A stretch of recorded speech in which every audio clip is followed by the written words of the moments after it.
What's up, long players? Welcome back to the Long Play Listening Party. It's been a minute. Howie Howard here from Mr. Furious Records, joined by Ebony Simon, Lefty Grove, producer Guinness, and we're gonna do a little one question Monday. How are you, Ebony? I'm good. It's a little sticky down here, as you can tell. I got a little bit of glisten on me, so I got my walking rag next to me, so I don't look so sweaty on camera. You're glowing. No, it's hot. I'm in my basement. It's a little hot down here too. So September 19th in Kansas, it's that global warming age, and yep, still a little hot.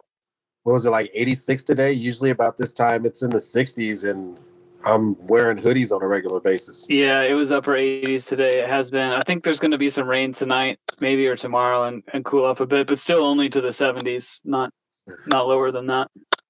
That's better than nothing. That's indeed. So, all right, today's question, I'm going to ask the question and then kind of go through some thoughts that led me up to this question. But my question is, if you are under about age 35, have you lived through a pop music revolution? And I think the answer is no. Go ahead.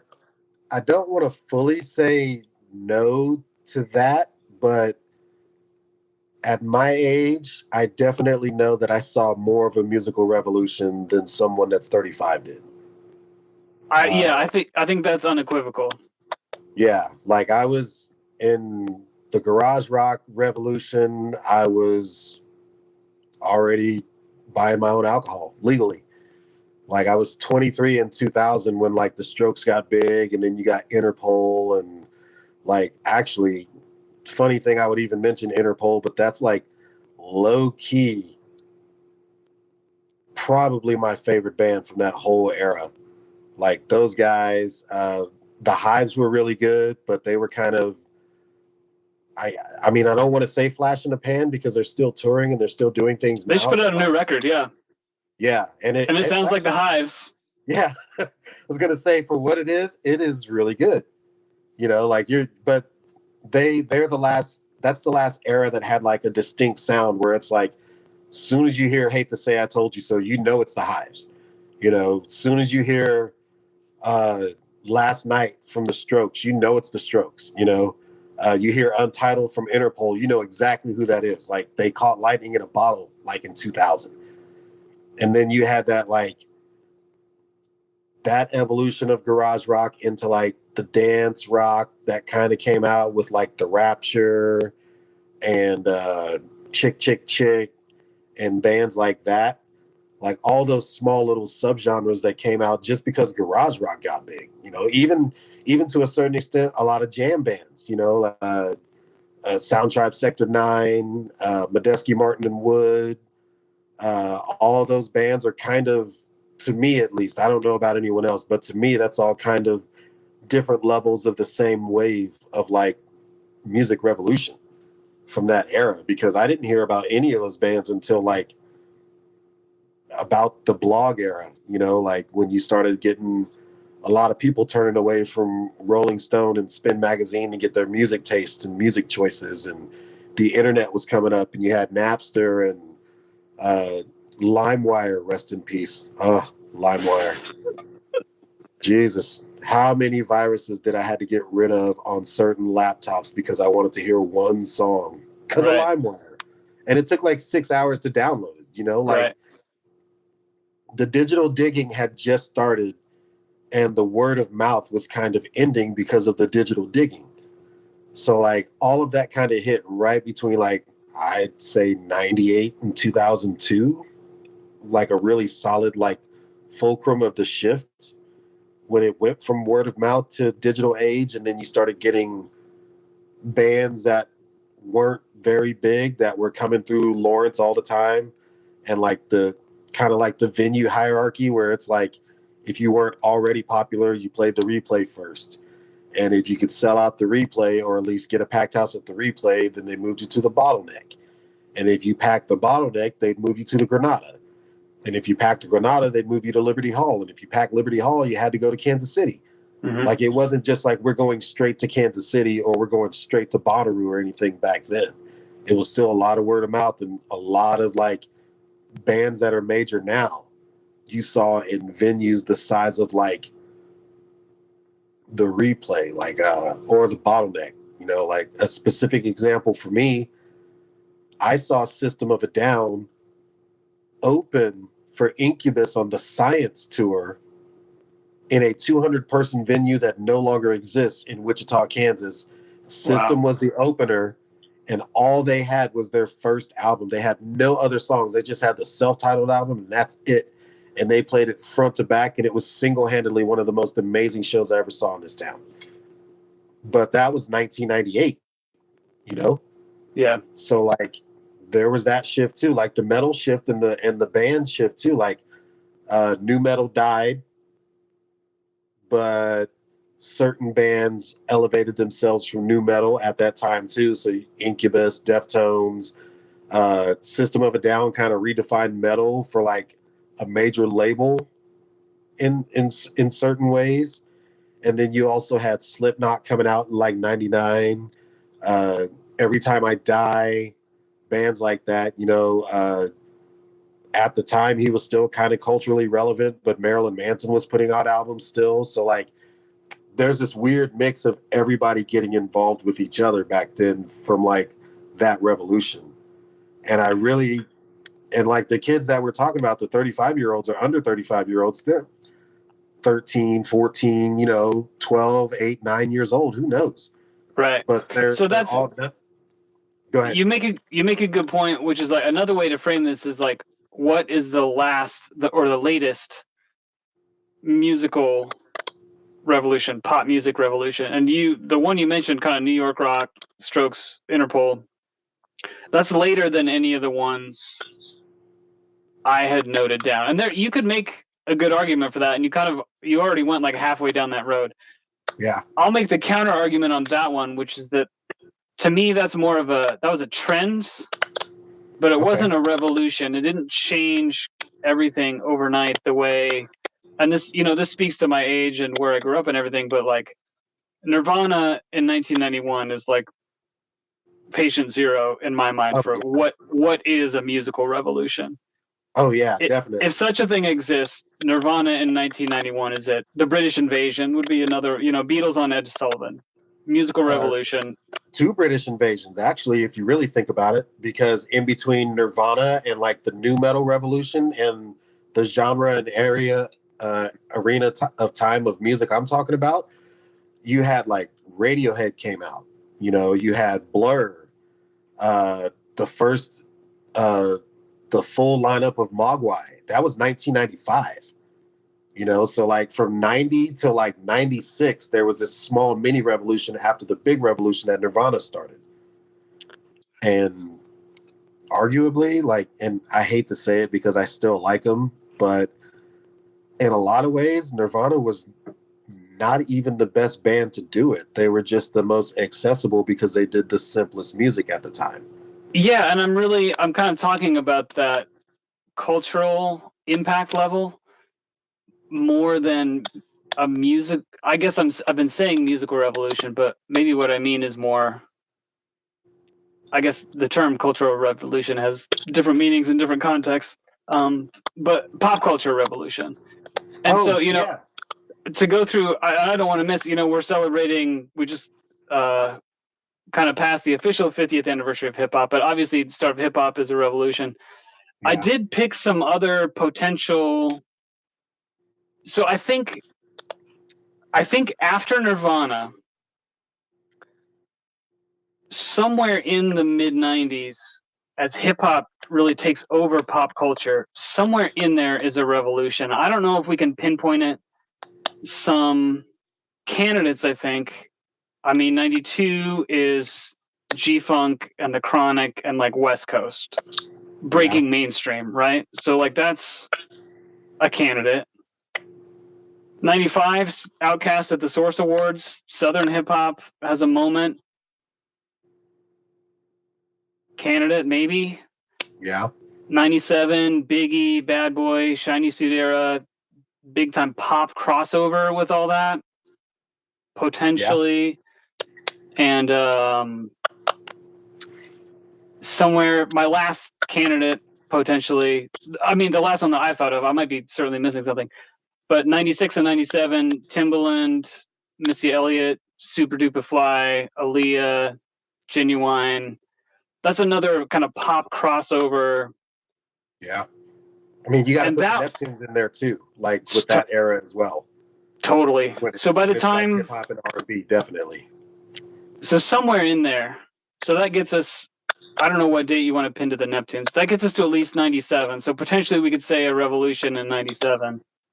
I would say the end of the shiny suit era, so like 97 to 99 for that like particular, like Tupac was already dead, Biggie had just passed away, Jay-Z became like the man right around then. Yeah. Like there were a couple of rumblings from like other artists and whatnot, but like you get that next huge like pop burst right after Biggie dies. Jay-Z takes over, and we also get Eminem. So like all of that happens between like 97 and 2000. So I do, and then on top of that, people started paying attention to international hip hop right around then too. Yes. Like I know that like Guru did some jazzmatazz with French hip hop artists and stuff like that, but like hearing a guy spit fire raps in Dutch, but then like understanding that they don't have certain phrases that they can like translate in the Dutch.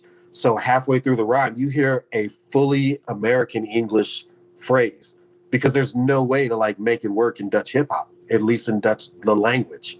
Yeah. So like there was a lot of that, a lot of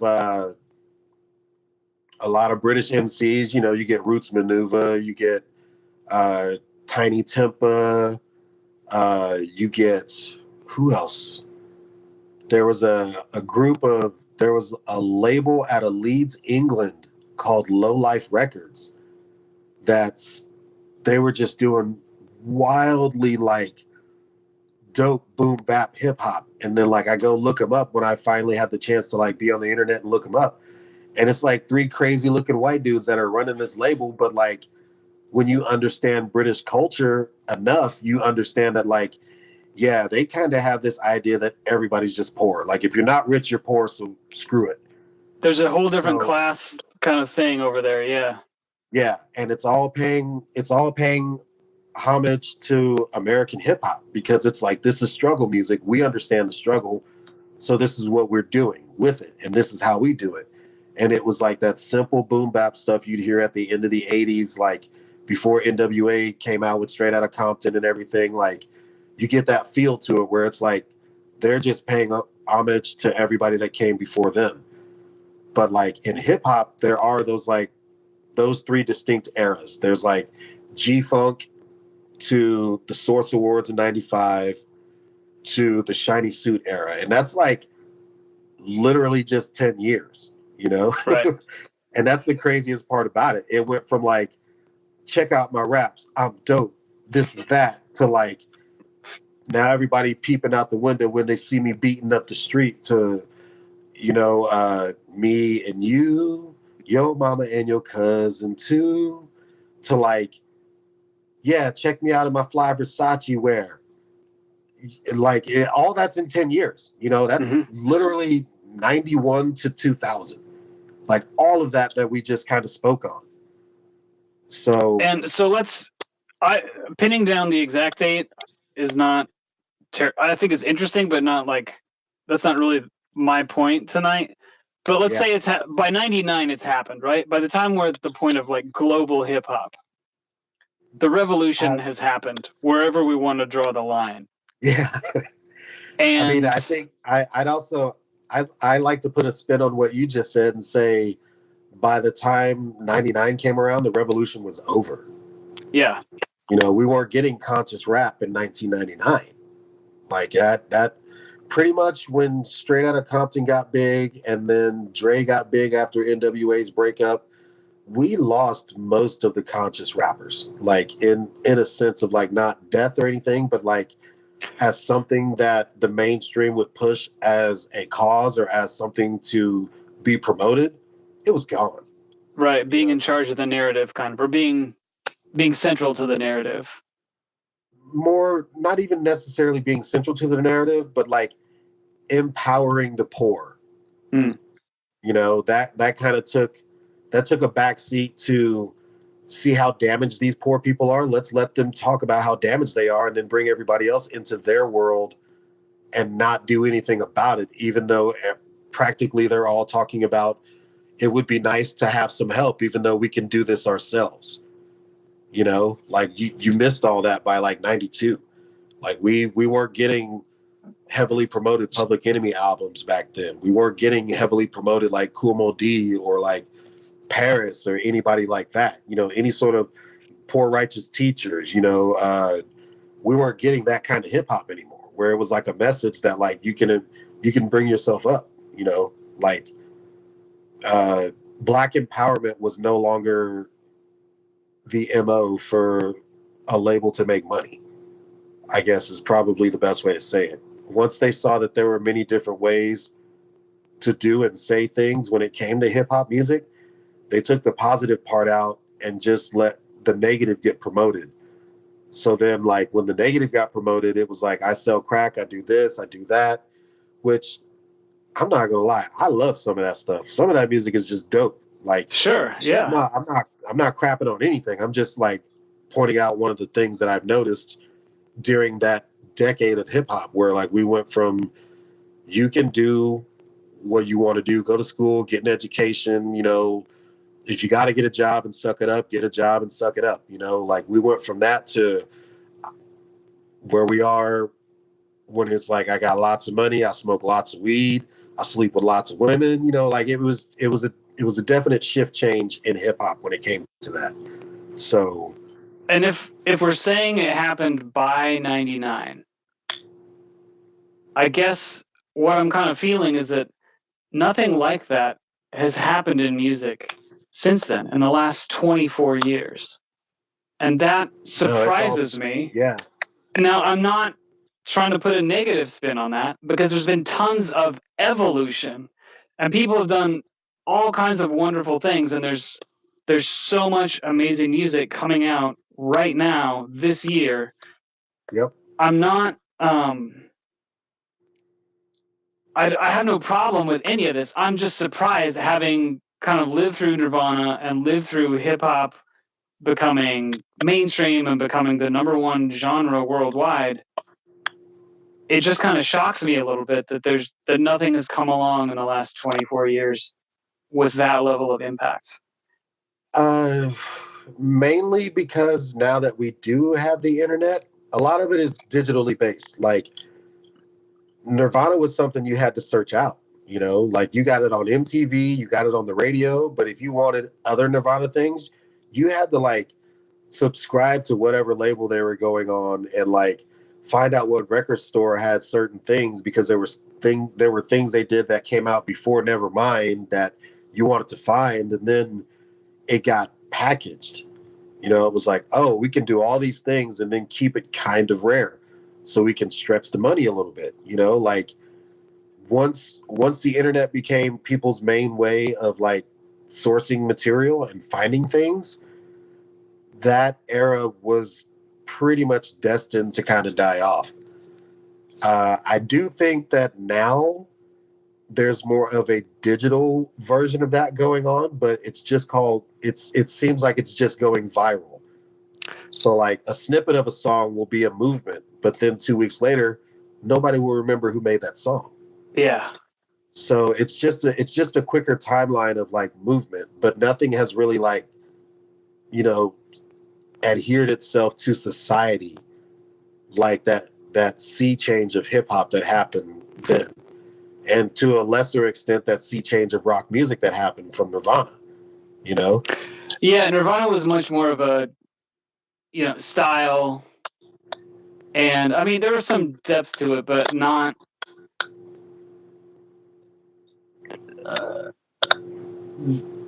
Hip hop was more political than Nirvana. Yeah. And Nirvana was political, not. but it's not really close in my mind which one was kind of deeper in a way. My favorite Nirvana, this is a tiny little sidebar, but I'll send this to you if you're interested. But my favorite Nirvana thing to listen to, it's kind of hard for me to listen to Nevermind, it's just kind of oversaturated. But the Roma bootleg from the February 22, 1994 show, you can find it online, very easy to find, or if you can't find it, let me know and I'll send it to you. But that's like my favorite Nirvana thing to listen to. I like that. I enjoy listening to In Utero. In Utero holds up, yeah. Yeah, like my favorite Nirvana songs on that album. So, Frances Farmer Will Have Her Revenge on Seattle. That's just a great song. Like, that's the song that Rivers Cuomo wishes he wrote every time he picks up a guitar and writes a Weezer song. Like, I almost promise you that. Like, that's just one of those songs where it's like, yep, he hit the nail right on the head with the hammer on that one. Because it's such an inside joke. And if you know Seattle history, then you know it's an inside joke. And it's all kind of unnecessarily dark because of how everything turned out a few months later. So it makes it like a moment for me in time where it's like, yeah, I know exactly what I was doing and exactly how I feel every time I hear that particular song. But the thing I like to listen to the most from Nirvana is the live album From the Muddy Banks of the Wishkah. Also very good, yep. That's the one I just like, yeah, these guys are in rare form, and they were all on that night too. And Pat was in the band, so they had that layered guitar, and it just sounded really good for a live recording. And then, as we know, everything that happened within like the next 3 months. So this is here's a weird little fun side note to the side note, but so in high school I ran on the cross country team. We'd like print a t-shirt every year, right? Uh-huh. And maybe my sophomore, junior year, whatever, I convinced my cross country team that our t-shirts should read on the back, From the Muddy Banks of the Big Blue, which is the river that went through the town I grew up in. Uh-huh. And nobody got it. Nobody understood that was a Nirvana reference except for me and like one other kid. just lost on everybody. Which was not the goal. I wanted people to get it, and so I was disappointed when no one got it. But it was on the shirt, so there you go. Nice. Well, I think we answered it. Any final thoughts about musical revolutions before we switch questions? No, actually, that was a good talk. That was a nice refresher, because I don't get to talk about these things very often, because people look at me like I'm old, and it's just like, dude, you don't understand the history that we have. Like, the things I can tell you that I've seen musically where you guys are like, this is dope, and it's like, I saw this like this, and they're just like, no, you didn't. Okay, never mind. So I'm glad I get to pass some history on, and plus I like talking to you too. You're a good. Yeah, I like talking to you too, and we can't do anything about our age. All we can do is try and be cool and be open to new stuff as we age, right? Yep, I don't want to be a gatekeeper, and I always want to learn new things. So absolutely, that's the spirit of the Long Play Listening Party, which you've been listening to. Subscribe on your podcast app, RIP Stitcher, or on YouTube. You can subscribe on YouTube. That would be great. Trying to get to 100 subscribers on YouTube. So even if you're subscribed on the podcast app, head over to YouTube, link in the description, and subscribe there. That would be great. Ebony on YouTube. Awesome. Stay on the line. We're going to record another pod for everybody. But listeners, viewers, we're going to let you go. Until next time, Howie and Ebony for the Long Play Listening Party. Later. Later.